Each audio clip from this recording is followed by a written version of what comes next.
Hi friends, നമ്മൾ beef ഇട്ടിട്ടുണ്ട്. Beef അത് വേവിച്ച് വെച്ചിട്ടുണ്ട്.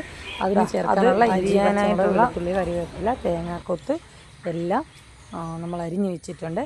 അതിന് നമുക്ക് ഇത് കണ്ടോ, സെപ്പറേറ്റ് ആണ് എല്ലാ കാര്യങ്ങളും ഞാൻ അരിഞ്ഞ് വെച്ചിരിക്കുന്നത്. ഇനി നമുക്ക് അതിനകത്തോട് ചട്ടി വെച്ച് ചീനിച്ചട്ടി വയ്ക്കുക. ഇൻഡാലിയത്തിൻ്റെ ചട്ടിയാണ് വെച്ചിരിക്കുന്നത്. ചട്ടി ചൂടായിട്ടുണ്ട്. അതിനകത്തോട്ട് എണ്ണ ഒഴിച്ച് കടുവിട്ട് അതിന് ശേഷം 3-4 ഉലുവ നമ്മൾ അതിനകത്തിടുക. കുറച്ച് ഉലുവ ഇടാവുള്ളൂ. ആ ഉലുവ ഒന്ന് മൂത്ത് വരുമ്പോഴത്തേക്ക് നമുക്ക് അരിഞ്ഞ് വെച്ചിട്ടുള്ള ആ തേങ്ങാക്കൊത്തുണ്ടല്ലോ, അത് നമുക്ക് അതിനകത്ത് കൊടുക്കണം. തേങ്ങാക്കൊത്ത് നല്ലോണം ഒന്ന് മൂത്ത് വരുമ്പോഴത്തേക്കും അതിനകത്തോട്ട് അരിഞ്ഞ് വെച്ചിരിക്കുന്ന ഇഞ്ചി ഇട്ട് കൊടുക്കണം. ഇഞ്ചി ഇട്ടതിന് ശേഷം നല്ലോണം വഴറ്റിയതിന് ശേഷം കൊച്ചുള്ളിയും കൂടെ അരിഞ്ഞ് വെച്ചത് ഇട്ട് കൊടുത്ത് വഴറ്റാം. അതൊന്ന് പാകമായി വരുമ്പോഴത്തേക്ക് നമുക്ക് അതിനകത്തോട്ട് ഇത് കണ്ടോ നല്ലോണം ഇളക്കി കൊടുക്കണം. ഇളക്കി നല്ലോണം ഒന്ന് മുരിഞ്ഞ് വരണം. ആ സമയമാകുമ്പോഴത്തേന് നമുക്ക് അതിനകത്തോട്ട് വെളുത്തുള്ളിയും കൂടെ ചേർത്ത് കൊടുക്കാം. വെളുത്തുള്ളി ഞാൻ പൊളന്നൊന്നും എടുത്തിട്ടില്ല, സാധാരണ രീതിയിൽ പൊളിച്ചങ്ങിടുവാണ്.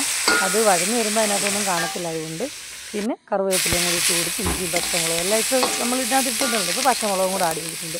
ഇനി നമുക്കത് മൂത്ത് വരുമ്പോഴത്തേക്ക് അതിന് ചേർക്കാനുള്ള കാര്യങ്ങൾ എന്താണെന്ന് എടുക്കുക. കുരുമുളക് പൊടി, മല്ലിപ്പൊടി, മുളക് പൊടി എരിവ് അനുസരിച്ച് ആവശ്യത്തിന് എടുക്കുക. ഞാൻ എൻ്റെ രീതിയിൽ എരിവ് പിള്ളേർക്കൂടെയൊക്കെ കൊടുക്കേണ്ടത് കൊണ്ട് എരിവ് കുറച്ചാണ് ഇട്ടേക്കുന്നത്.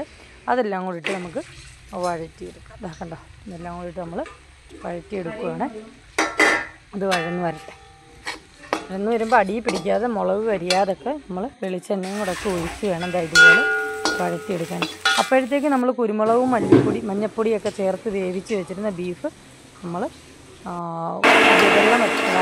വെള്ളമൊന്നും ഇല്ല കത്തി വന്നിട്ടുണ്ട്. അപ്പോൾ അതിനകത്തോട്ട് നമ്മൾ കുടഞ്ഞിട്ടെടുത്തിട്ടുണ്ട്.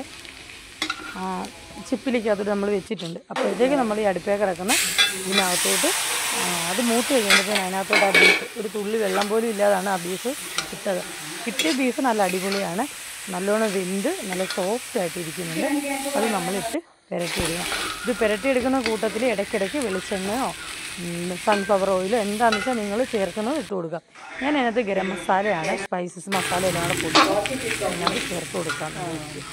സ്പൈസസ് മസാല ഇടുമ്പോൾ നമ്മൾ പെരുംജീരകം ഏറെ ചേർക്കും.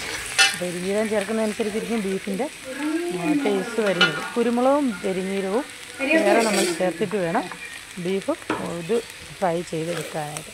ബീഫ് ഉലത്തുക എന്ന് പറയും. ഉലത്തി അത് നന്നായിട്ടത് ഇതായി വരണം. കണ്ട, കുറേ ഇളക്കണമെന്നേ, ഇളക്കി വെള്ളമൊന്നും ഇല്ലാതെ ഇളക്കി നല്ല ഇതാണ്.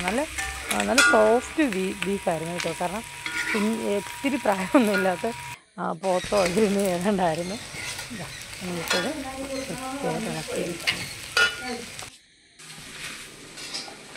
കുറേ ഇളക്കിയിട്ട് പിന്നെ നമുക്കറിയാമല്ലോ, നമ്മളതിനകത്ത് ചേരേണ്ട കാര്യങ്ങളൊക്കെ എല്ലാവർക്കും അറിയാമെന്ന് ഞാൻ എല്ലാവരെയും കാണിച്ചതാണ്. അതൊക്കെ നോക്കി തന്നെ ചേർക്കുക. ഒന്നും കൂടാനും പാടില്ല, കുറയാനും പാടില്ല. അത് ബീഫ് എന്നൊക്കെ പറയുന്നത് അതേ പരുവത്തിലേക്ക് കിട്ടണം, എന്നെങ്കിലേ കഴിക്കുന്നവർക്ക് ടേസ്റ്റിന് ഇഷ്ടപ്പെടത്തുള്ളൂ. അത് മൂത്ത് വരുന്നതനുസരിച്ച് നമ്മളതിനകത്തോട്ട് വെളിച്ചെണ്ണ ഒഴിച്ച് കൊടുക്കുക, അല്ലെങ്കിൽ സൺഫ്ലവർ ഓയിൽ ഒഴിച്ച് കൊടുക്കുക. അപ്പോൾ ബീഫൊക്കെ വരട്ടി ഈ പരുവായിട്ടുണ്ട്. നിങ്ങളെല്ലാവരും എൻ്റെ വീഡിയോ കാണണം. വീഡിയോ സബ്സ്ക്രൈബ് ചെയ്യണം, ഷെയർ ചെയ്യണം, ലൈക്ക് ചെയ്യണം. എന്നെങ്കിൽ മാത്രമേ എനിക്ക് പുതിയ വീഡിയോ ആയിട്ട് വരാനുള്ളൂ. ഇനി ഒരു പുതിയ വീഡിയോ ആയിട്ട് വരാം. Bye bye.